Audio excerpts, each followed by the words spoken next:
옛날 옛적 어느 마을에 콩쥐라는 소녀가 살고 있었습니다. 콩쥐는 마음씨가 곱고 부지런하여 늘 사람들에게 칭찬을 받곤 했습니다.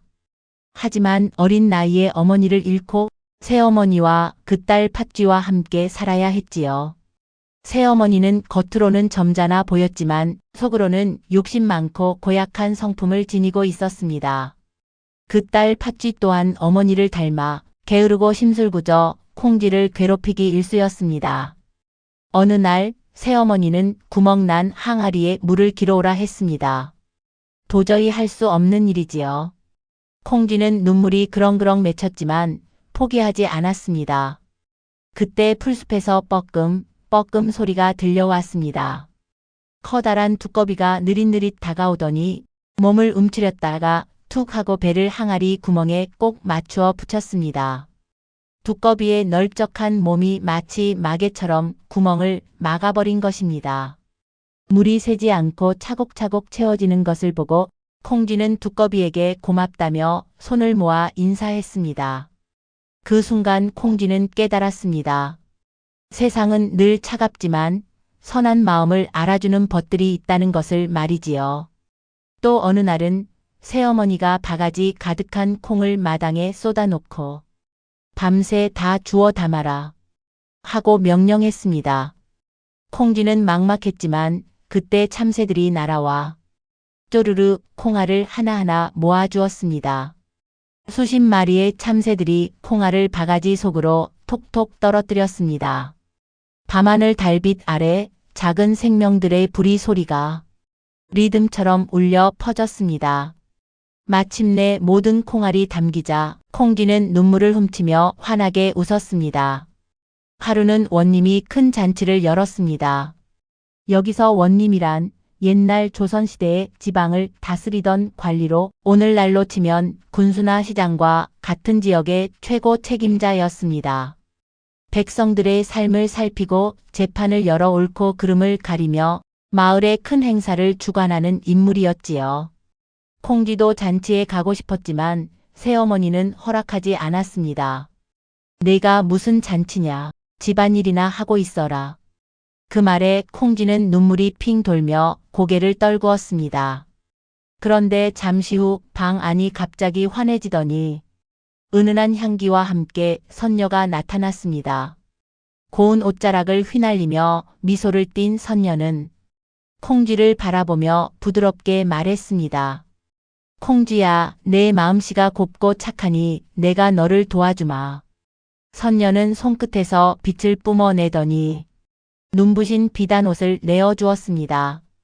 그 옷은 달빛처럼 은은하게 빛나고 꽃잎처럼 부드럽게 흘러내렸습니다. 콩쥐가 옷을 입자 마치 꽃이 활짝 핀 듯 그 모습이 환하게 빛났습니다. 그리고 선녀는 작은 상자를 열어 새벽 이슬을 머금은 듯 투명하게 빛나는 꽃신을 꺼냈습니다. 이 꽃신을 신고 잔치에 가거라. 너의 선한 마음이 반드시 빛을 발할 것이다. 콩쥐는 두 손을 모아 선녀에게 깊이 인사했습니다. 정말 감사합니다. 저는 늘 괴롭힘만 당했는데 이렇게 도와주시다니 제 마음이 따뜻해집니다. 선녀는 고개를 끄덕이며 말했습니다. 콩쥐야, 착한 마음은 언제나 하늘이 알아본단다. 오늘은 네가 빛나는 날이 될 것이다. 잔치마당은 이미 북적였습니다. 아이들은 뛰어다니며 웃음소리를 내고 어른들은 서로 인사를 나누며 음식을 나누었습니다. 풍악이 울려 퍼지고 춤과 노래가 어우러져 마을 전체가 환희에 젖어 있었습니다. 그때 콩쥐가 잔치에 들어서자 사람들의 시선이 일제히 그녀에게 향했습니다. 콩쥐의 모습은 마치 꽃이 활짝 핀 듯 단아하면서도 눈부신 아름다움이었습니다. 사람들은 놀라움에 속삭였습니다. 저 아이가 누구지? 어쩜 저리 고운가? 콩쥐는 부끄럽지만 환하게 웃으며 사람들 사이에 섰습니다. 그 웃음은 오랜 고난을 견뎌낸 순수하고 따뜻한 빛이었습니다. 원님 또한 그녀를 바라보며 깊은 인상을 받았습니다. 잔치의 흥겨움은 더욱 빛을 더했고 콩쥐는 마을 사람들 속에서 처음으로 환영받는 기쁨을 느낄 수 있었습니다. 한참 후 시간이 늦어지자 콩쥐는 마음이 조급해졌습니다.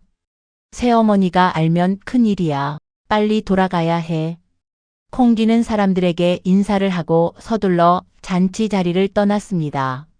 달빛이 은은히 비추는 길을 급히 걸어가던 콩쥐는 그만 발을 헛디뎌 꽃신 한 짝을 벗겨버리고 말았습니다. 꽃이는 길가에 남겨진 채 반짝이며 빛을 냈습니다. 콩쥐는 뒤를 돌아보았지만 사람들이 따라오는 소리에 놀라 급히 몸을 숨겼습니다. 결국 꽃신을 찾지 못한 채 집으로 돌아갈 수밖에 없었습니다. 그 꽃신은 마치 주인을 기다리듯 달빛 아래 고요히 놓여 있었습니다. 그리고 이 꽃신이 바로 콩쥐의 운명을 바꾸는 결정적인 열쇠가 되었지요. 다음 날 아침 원님은 길가에서 발견된 꽃신을 손에 들고 사람들에게 말했습니다. 이 꽃신의 주인을 반드시 찾아라. 마을 사람들은 모두 긴장과 기대 속에 모여들었습니다. 사람들은 하나둘씩 꽃신을 신어 보았지만 꽃신은 마치 주인을 기다리듯 다른 이들의 발을 거부하듯 맞지 않았습니다. 마침내 콩쥐가 불려 나왔습니다. 콩쥐는 조심스레 꽃신을 발에 신었습니다. 그 순간 꽃신은 마치 제자리를 찾은 듯 콩쥐의 발에 꼭 맞았습니다. 사람들은 놀라움에 탄성을 질렀습니다. 원님은 환하게 웃으며 말했습니다. 이제야 진정한 주인을 찾았구나. 콩쥐야, 내가 바로 이 꽃신의 주인이구나. 그리하여 원님은 콩쥐를 아내로 맞이했고 콩쥐는 마침내 오랜 고난을 끝내고 행복을 찾게 되었습니다. 한편 새어머니와 팥쥐는 그간의 악행이 드러나 마땅한 벌을 받게 되었지요. 옛말에 착한 마음은 반드시 보답을 받고 악한 마음은 결국 화를 부른다 하였지요. 콩쥐 팥쥐 이야기는 바로 그 지혜를 전해줍니다.